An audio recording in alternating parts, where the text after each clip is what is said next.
My Last Duchess by Robert Browning. That's my last Duchess painted on the wall, looking as if she were alive. I call that piece a wonder now. Frau Pandolf's hands worked busily a day, and there she stands.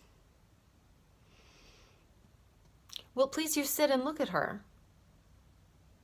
I said Frau Pandolf by design, for never read strangers like you that pictured countenance, the depth and passion of its earnest glance.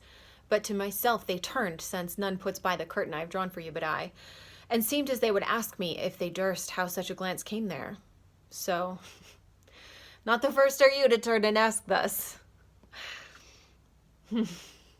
Sir, 'twas not her husband's presence only called that spot of joy into the Duchess's cheek.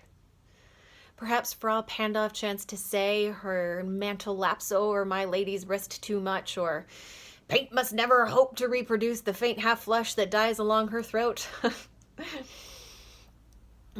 Such stuff was courtesy, she thought, and cause enough for calling up that spot of joy. She had a heart, how shall I say, too soon made glad, too easily impressed. She liked whate'er she looked on, and her looks went everywhere. Sir, 'twas all one.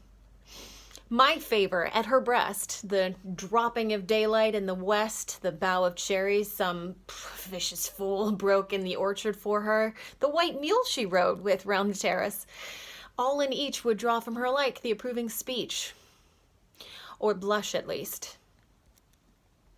She thanked men, good, but thanked somehow, I know not how, as if she ranked my gift of a 900-years-old name with anybody's gift.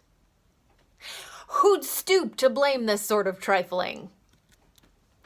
Even had you skill in speech, which I have not, to make your will quite clear to such a one, and say just this or that in you disgusts me, here you miss or there exceed the mark, and if she let herself be lessoned so, nor plainly set her wits to yours, forsooth, and made excuse, even then would be some stooping.